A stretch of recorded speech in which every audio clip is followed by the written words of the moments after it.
Bright boxes, cheerful mascots, low-fat labels screaming health. But behind that packaging hides a reality so alarming that even Washington can't ignore it anymore. RFK Jr. has sounded the alarm in 2025, tearing the mask off foods we've been told were safe for decades. Think about it. Rates of type 2 diabetes in children have doubled in just one generation. Obesity now affects nearly half of American adults. Dementia is rising year after year, and medical debt keeps swallowing what little families and retirees can save. Why? Because the very products we've been told to trust, our cereals, our oils, our diet drinks, are designed for shelf life, not human life. Other nations have banned these ingredients, yet they still flood American pantries and school lunches. This is the Downturn Report, where the truth gets personal. And today we reveal the dangerous everyday foods finally being pulled off shelves. Number 1. Artificial colors. The bombshell of 2025 hit like a thunderclap when RFK Jr. declared artificial colors among the first to be banned, and suddenly the truth became impossible to ignore. Think about it. These dyes. Red number 3, red number 40, yellow number 5, and blue number 1 aren't just in obscure candies no one buys. They are sitting in your Kellogg's Fruit Loops, your Skittles, your Mountain Dew, and even in those birthday cupcakes your grandkids beg for at Walmart and Costco. These are the bright, cheerful hues lining Dollar Tree aisles, stuffed into school lunch boxes, and sold by the truckload at gas station shelves across America. And yet, while these neon treats scream fun, behind the fluorescent glow is a reality so dark it should stop any shopper mid-aisle. These same dyes have been outlawed across most of Europe, and not because of some bureaucratic whim, but because the damage they cause is undeniable. The evidence piles up like unpaid bills, hyperactivity in children, unexplained behavioral meltdowns, sudden allergies, and in lab tests, thyroid cancer in rats. The fact that red number 3 was banned from cosmetics decades ago should have been the warning bell. If it is too poisonous to smear on your skin, why on earth was it still legal to pour into your cereal bowl? The FDA's own Delaney Clause was written to block additives tied to cancer, yet food giants have been allowed to drench their products in these chemicals for years. The excuse is always the same. Reformulating is complicated, costly, impossible. But insiders admit the opposite. It is quick, cheap, and simple. The only real barrier is greed, dressed up as corporate efficiency. For working families and retirees who stretch every coupon, this feels like a betrayal hiding in plain sight. You bought those bright red gummies at Walmart because they were on sale, not realizing the price tag was your grandchild's restlessness or your own allergy flare-up.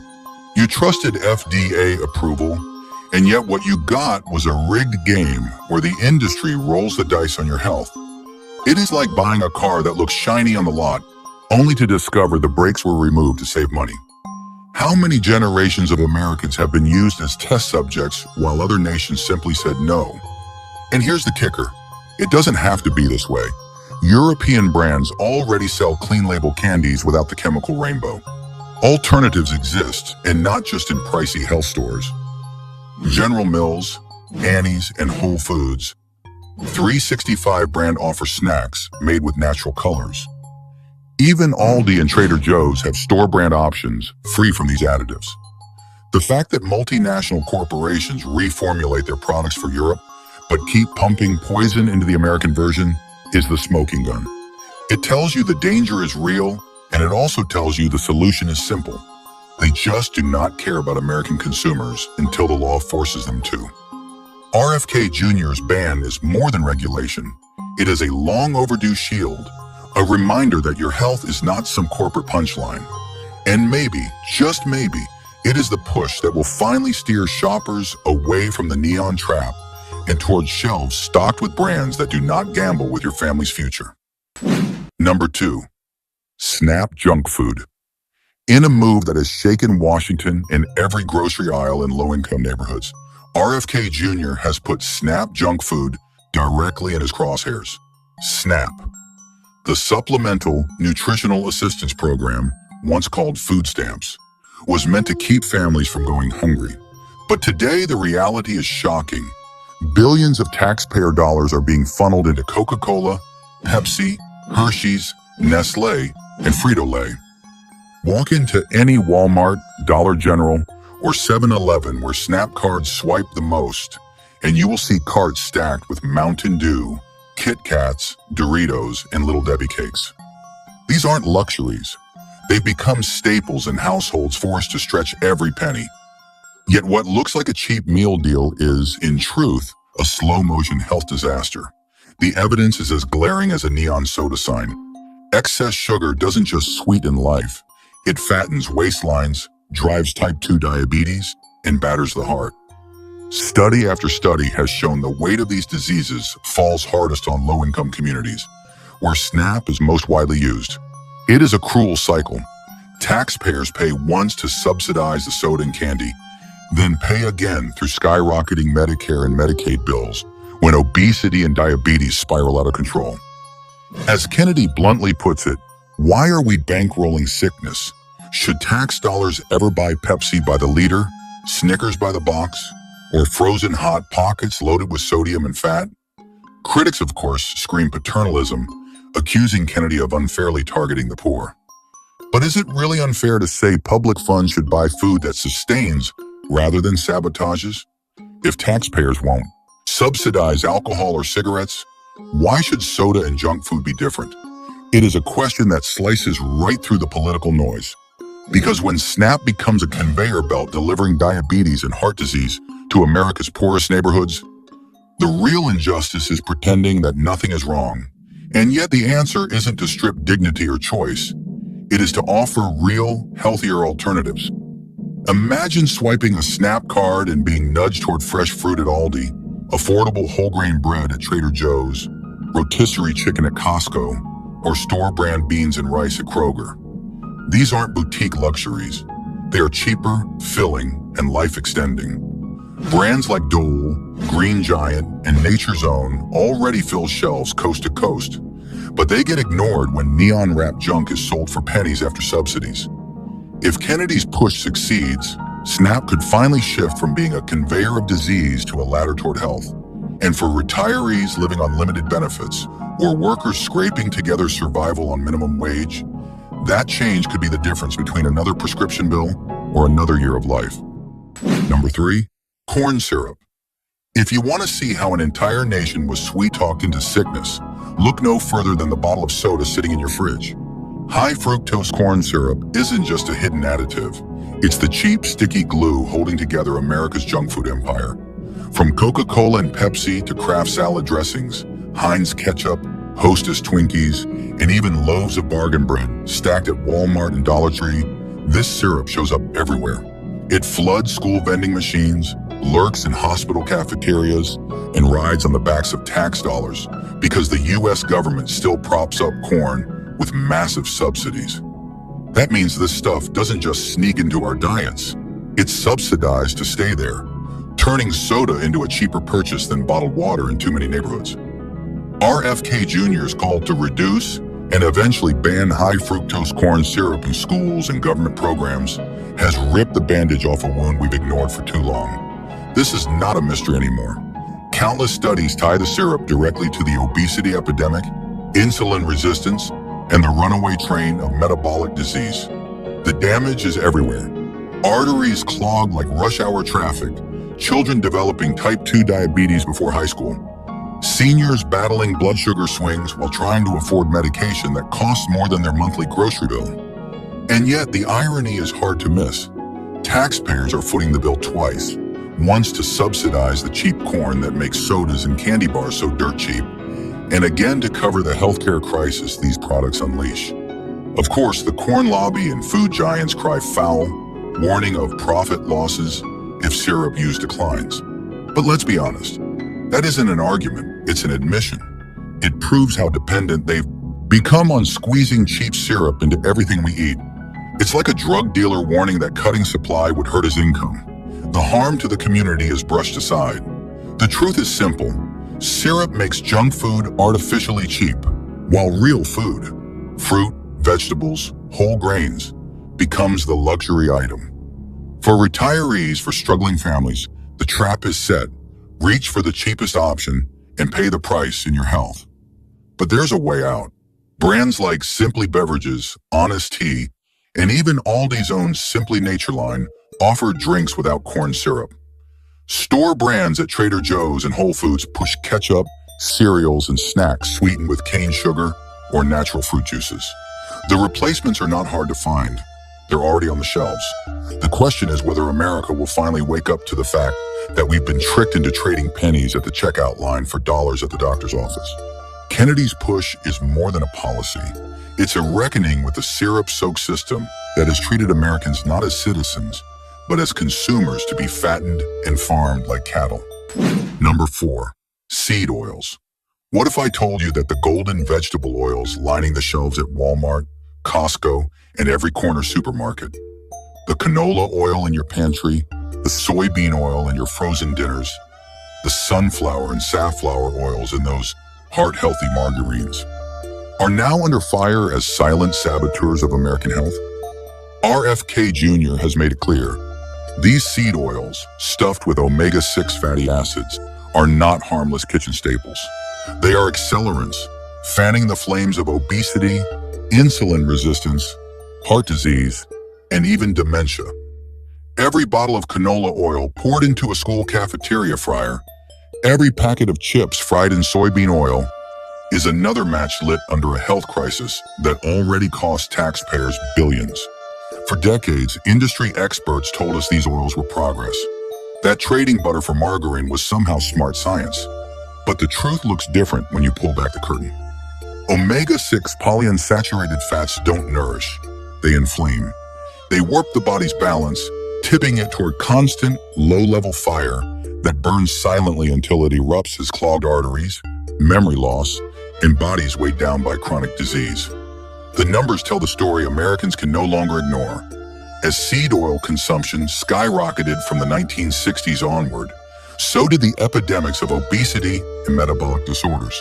The correlation is no coincidence. It is the price tag for decades of dietary deception. Kennedy's proposal to rip seed oils from school lunches is a jolt of common sense in a system gone mad. Why should taxpayers fund food that primes children for disease before adulthood? Why should cafeterias serve up French fries soaked in corn oil when they could cook with olive oil, coconut oil, or even real butter?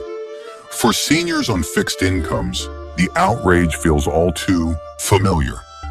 You were told to toss out lard and tallow, only to find that the replacements, marketed as modern, became the very oils that eroded your health.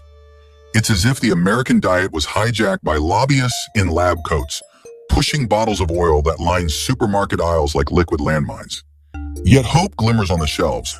Brands like California Olive Ranch and Colavita provide extra virgin olive oils that actually support heart and brain health. Spectrum and Nutiva sell organic coconut oils praised for stability and flavor. Even old-fashioned butter from Land O'Lakes or Kerrygold, once demonized, is finding its way back into kitchens. At Aldi, Trader Joe's, and Whole Foods, healthier fats are not luxury items, but affordable staples waiting for shoppers who demand better. The tragedy is that it took decades of inflammation, disease, and decline to make Americans question the yellow jugs of oil stacked high in discount bins. The triumph is that now, under Kennedy's push, those same oils might finally be exposed for what they are: cheap fuel for chronic illness, sold as if they were liquid gold. Number 5. Ultra-processed foods. Picture the lunch line in an average American school. Steaming trays of frozen pizza reheated in bulk. Chicken nuggets shaped like cartoon animals. Sugary cereals poured into plastic bowls. Bags of chips crinkling open. And those neon-colored snack cakes stacked high like they were part of the curriculum. These aren't rare treats. They are the daily diet for millions of children, served in cafeterias from Arizona to New York. RFK Jr. has called it out bluntly. Ultra-processed foods must go, because what really makes these items shelf-stable for months on end is not magic. It's a cocktail of sugar, seed oils, preservatives, and additives that corporations figured out how to blend into a perfect storm of profit and pathology. The health impact is as predictable as it is devastating.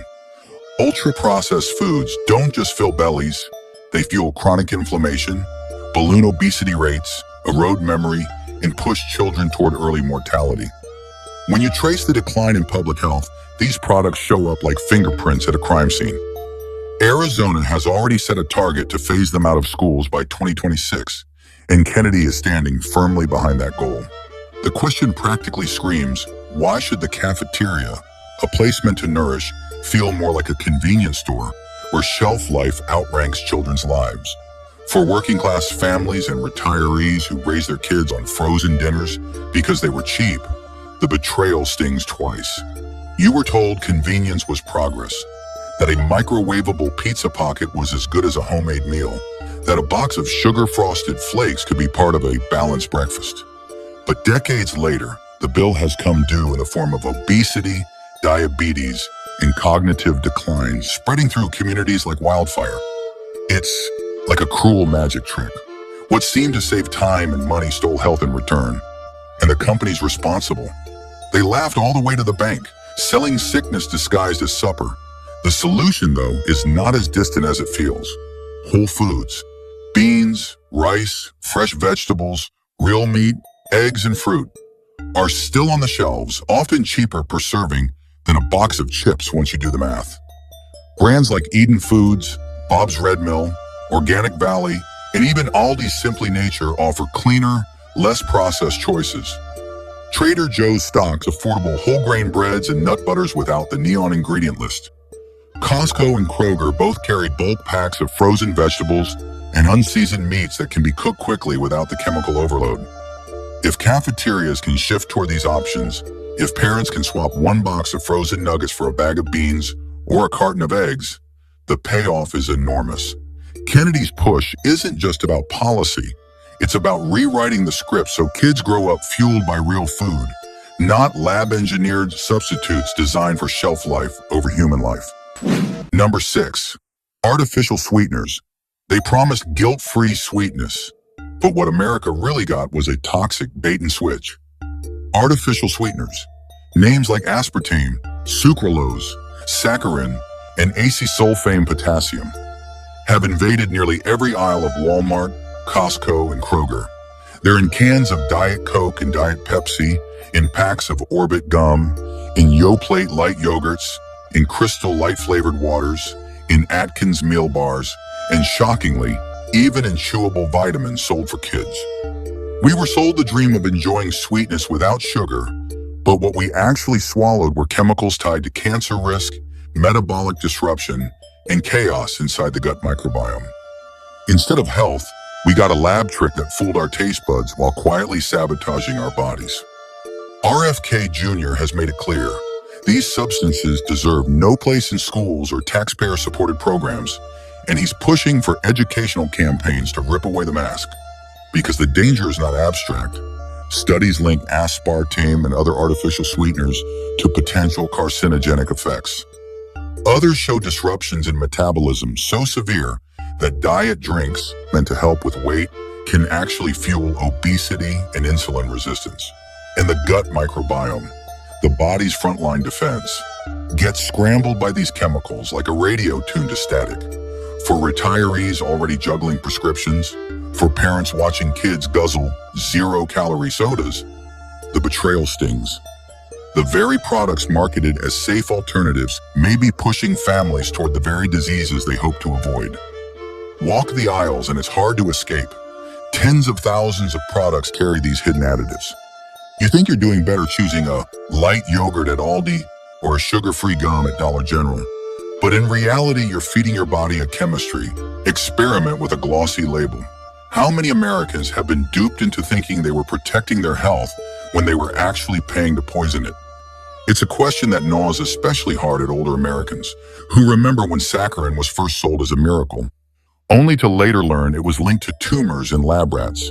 And yet here we are again, repeating history with aspartame and sucralose, dressed up as modern progress. But Kennedy's stance opens the door to a better path. Natural alternatives like stevia, monk fruit, and even raw honey are already filling shelves. Brands such as Truvia and Lakanto have built lines of sweeteners without the same toxic baggage. Chobani offers yogurts without artificial additives, while Polar Seltzer and Spindrift provide flavored drinks without chemical sweeteners. These choices prove it can be done. The market is ready and families are ready. What's missing is the push to expose the truth. Kennedy's call isn't just about labels. It's about finally admitting that the sugar-free revolution was never about health, but about profit. And until these sweet lies are swept from our shelves, every sip of diet soda is another reminder that America's food system has been selling illusions, not nutrition. Number 7, raw milk. In an era when supermarket shelves overflow with ultra-processed products, RFK Jr. is pointing Americans back to something our grandparents would recognize instantly: raw milk. Sold today in scattered farmers markets, small dairies, and sometimes disguised as pet food in states with restrictions, raw milk is praised by Kennedy as nutrient-rich, enzyme-packed, and closer to nature than the pasteurized jugs that dominate Walmart, Costco, and Kroger. Unlike milk stripped and heated until it becomes a shadow of itself, raw milk carries live enzymes that help break it down, natural bacteria that strengthen the gut, and immune-supporting compounds that pasteurization destroys. It is not just a drink. It is, Kennedy argues, what milk was always meant to be before regulators decided to boil away its essence. For countless people who claim they can't handle dairy, Kennedy's case cuts to the heart of the issue. Many of these digestive problems are not about milk itself, but about what milk becomes after pasteurization. No other species on Earth pasteurizes the milk it gives its young, and no infant thrives on boiled formula from a steel vat. And yet in America, drinking raw milk is often treated as dangerous, even criminal. Today in many states, it cannot legally cross state lines, and in some places, it is only sold under the absurd label, "for pets only." Meanwhile, pasteurized milk fills the aisles in brightly branded cartons, sold as if they were health foods, even as people grow increasingly intolerant to them. Kennedy's push is as much about food freedom as it is about health. He calls the current restrictions government overreach that punish small farmers while protecting the interests of corporate dairies.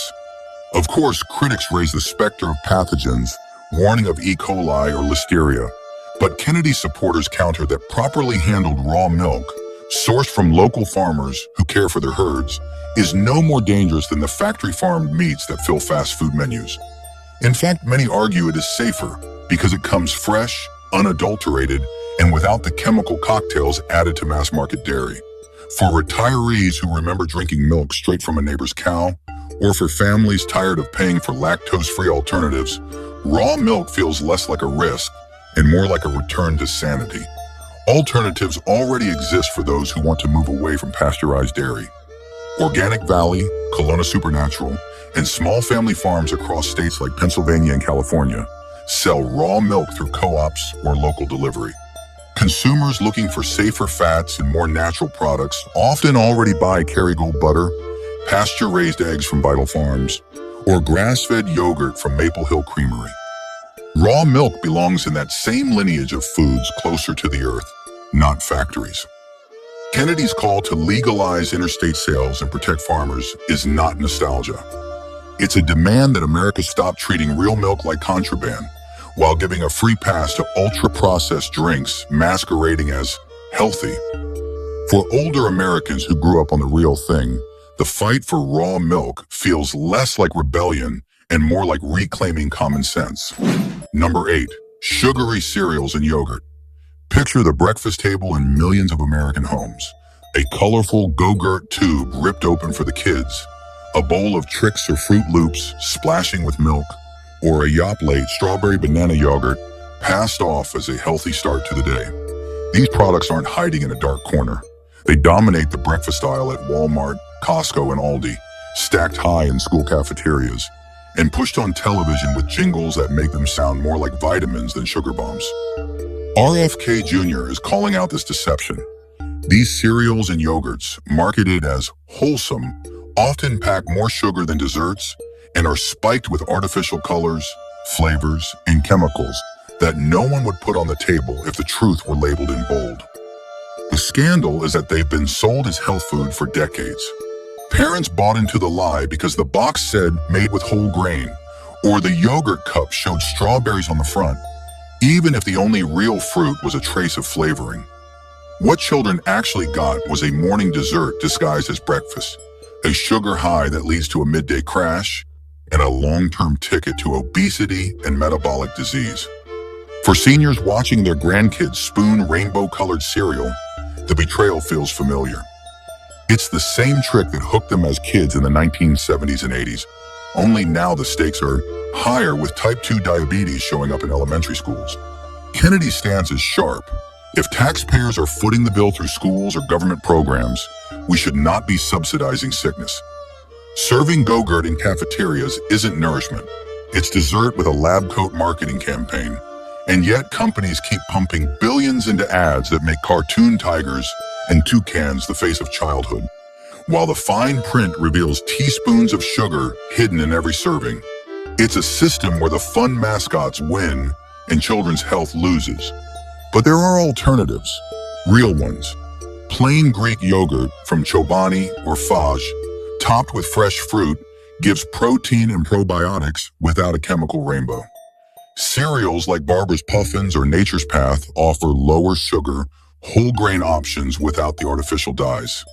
Even Aldi's Simply Nature and Trader Joe's private label cereals provide cleaner versions at affordable prices. Parents can buy bulk oats from Bob's Red Mill or Quaker and sweeten them naturally with bananas or blueberries instead of corn syrup. These swaps don't just cut sugar, they restore breakfast to what it should be.